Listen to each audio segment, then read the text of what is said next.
So there we go, we've taken back the Sept on the Dunes because it was, well, it had a grand total of 15 people as a garrison. So it's probably the psychological fact that they're under 5 figures now, but I'm feeling quite confident about taking on the troops from Tarth. Oh, good. Stone Dance has finally gone back to the faith of the 7. I can't remember, I think it was the Drowned God that they were following for a while, because one of my relatives had been sent to foster in the Iron Islands and he changed his religion and subsequently the religion of everyone in Stone Dance. I think it was Uncle Stannis with a Y. Great uncle. Great uncle at this point? I don't know. I didn't want to lose that many troops fighting the forces of Tarth, because obviously there's that big force from Cape Wrath still in Dawn. But that's cool, we'll deal with them in our own good time. In the meantime, we can take out the troops from Brindlewood, and because he declared the war, I think it probably is weighted slightly so that any victory against him, Alyn of Brindlewood, is worth more. So we might get a surprising amount of war score, or no longer surprising because I predicted it, but we might get a decent amount of war score from kicking this guy's ass. So there we go, we've engaged the Brindlewood troops, and there's a territory disadvantage there as well, but because the weight of numbers are, you know, it's so heavily in my favour that it's not really an issue. Oh gosh. Especially when you insist on being flanked so easily. Yep. Oh, I see, so they've taken Blackhaven. Oh, and that battle's actually still ongoing. I was thinking for a second that they were classing that battle as a defeat. I thought that would have been a bit harsh. Oh, blimey, they get 7% war score for that. Not too worried, because obviously I have that massive... Whoa, holy shit. 98% war score. Impressive. See, I told you we'd get loads for beating the Alyn of Brindlewood. I can't remember who else is actually fighting in his war. But what we can do now, of course, now that we've cleared the way, is catch the troops from Tarth in a little old pincer movement. Because I'm pretty sure that if we attack from the north, we won't have the disadvantage of crossing a river. So if we send those troops in to arrive first,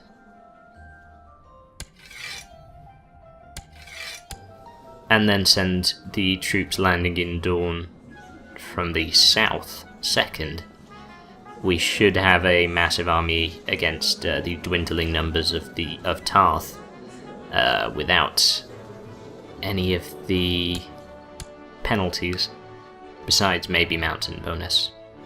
Okay, I'm fighting with swords and getting better at it apparently. Okay, whatever. I should think so. Although his marshal's still only 4, which is not the best. But then he's only 10, and a lot of your skills you get later on. Proud. Okay. What does that give me? Tiny amount of prestige, and then everyone dislikes me, probably. Okay. We can ask those allies that turned us down last time, but I don't see the point right now. But as I was saying, the good thing about this strategy is that obviously if those Cape Wrath troops try to take out my 8,000 men there, they've got an easy exit by the ships. So there's not a lot of risk involved, considering that if the troops from Tarth try to move in either direction, they'll get beaten. So now their escape is completely cut off. And yeah, that's a delightful little pincer movement in the making there. See, it looks as though I should be able to raise another 3.2 thousand troops, but oh, for God's sakes. Oh, and the Cape Wrath troops are heading to Will, but I think it will be too late. But yeah, Tarth has called Stoneway into the war, so that's another 2,000 troops for him. So thank goodness it's going to be far too little too late, I should think. Yeah, those troops will be in Blackhaven long before the Cape Wrath troops catch up with them. And once that battle's done, we can... It's actually timed quite well, in fact, because there's only 5 days between the two forces getting there, and the first one getting there is what I was counting on, because I think that they'll have less of a disadvantage. Going to be the bestest courtier ever when I grow up. That's ambitious is a really good trait, actually, because it gives you so many bonuses. People don't like you so much for it, but the bonuses that you get to everything can kind of cancel it out. Courtier seems to be setting his sights a bit low. I'm not sure he quite understands how much territory is under his control. So, in a couple of days, nowish, there we go. Unfortunately, they do have a territory advantage, but we don't have a disadvantage because the first army to reach them didn't have to cross a river. Slightly unfortunately, we are also lumped with the second string of commanders. Oh good, they were actually replaced once the reinforcements with the sellswords got there. So this is going pretty favourably because for some reason they just can't not put all of their troops in the centre. And so there go both of their flanks, and already we've got 3 large forces pressing down on them. And we've really not had that much in the way of losses. Oh wow, actually more than I expected, but we had more troops to begin with. But there we go, that's 83% war score we've got against those guys now. Those troops in Will are now heading back to where they were. I'm not sure if we need to send all of those troops into that territory, considering it can't support that many. So we'll send those 5,000 troops onto the boats, and then the other 2 armies should be, they'll be ever so slightly over the 14,000, but by about fewer than 100 men, I think. So it won't be a big deal. So both of these wars seem to be going really well. It'd be terrific if I can win the war against Alyn of Brindlewood without actually having to fight that main Cape Wrath force, because that's, the bulk of their troops. And honestly, this might do it. These 400 or 500 troops in Cape Wrath who obviously don't stand a chance. There we go, they're all wiped out, and yes, 100% war score, so we've won that war. And that's one rebellion over, and it doesn't look like Lady Alice will be getting her hands on the Stormlands anytime soon, and forgive me if I'm somewhat jubilant at that fact. That's terrific news.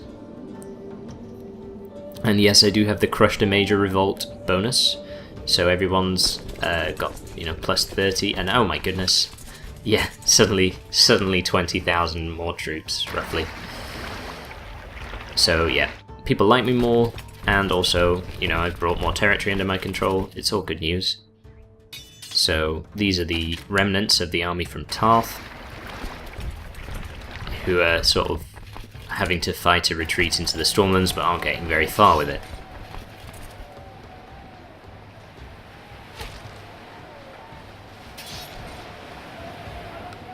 And away they go, 91% war score now. So now we have 4,800 troops waiting for the Stoneway army to arrive in Ironwood. Oh, in 2 days' time, in fact. Perfect. So we'll have the territory advantage there. There we go. Although they do have the slight advantage in their commander. Hopefully that won't be too significant. Although I'm starting to regret that I don't have any troops on hand to back them up. And if we win this battle, that might very well win us the war. And if not, we've re-engaged the troops from Tarth as well. But yep, sure enough, this battle seems to be going in our favour, although we have lost 1 flank, they've lost 2, but we didn't actually gain any war score, again, from taking out those troops from Tarth. I'm starting to suspect that we basically need to take back the territories that they've captured in order to win outright.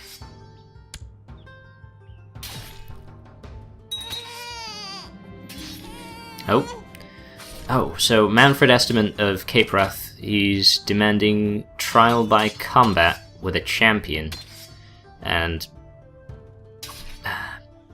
well, it looks as though I have to grant him that right. I wasn't actually holding him. So a 65-year-old man is literally my only choice at a trial by combat. Good luck to you, friend. Thanks, Herbert. Good luck. I believe in you. Wow, what a surprise.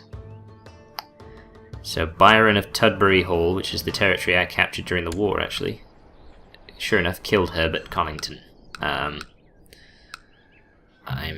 Oh, he was 56, actually. I can see why he fancied his chances then. It's not that much of a disparity between the two, but I'm still not particularly surprised. I need to find better champions.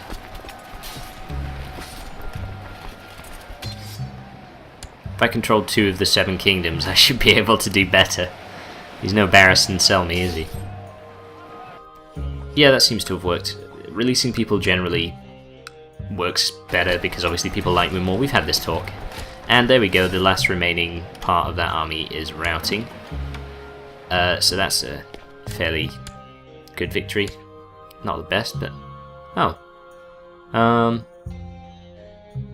So one of King Renly's sons and Lara Baratheon, I mean, they're already pretty, like, inbred. Because I'm pretty sure... Is it his mother? Something? Stangelina was married to a king at some point.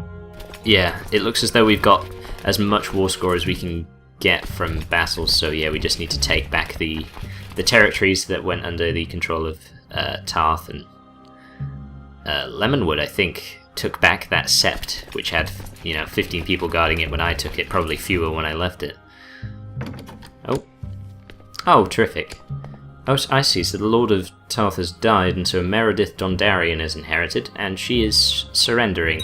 Terrific. There we go. Second Rebellion won. Oh my sweet Jesus. 73,000 troops. That's amazing. That's so many. And with time that'll become like 80,000. That's incredible. Jesus.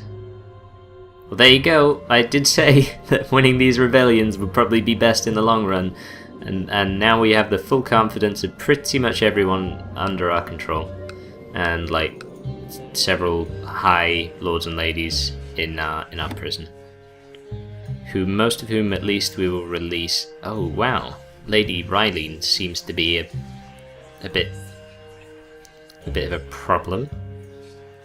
Blimey, why does she hate me so much? So I've sent Lady Rylene a little gift of gold while she's in prison.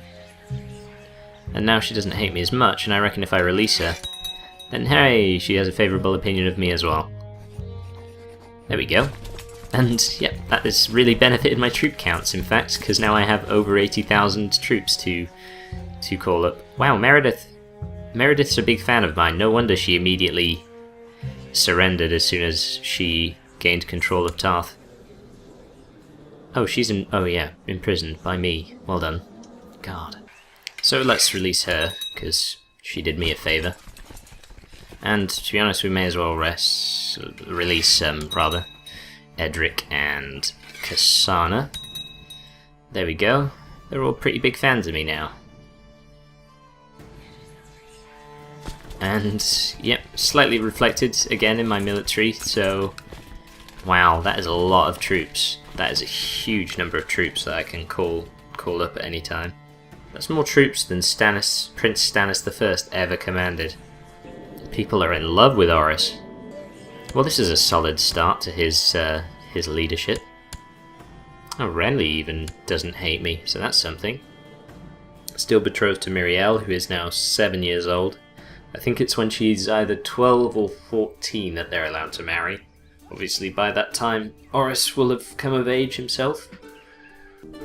So this is the 7th generation of Stannis' line? The original Stannis' line. Blimey, time flies.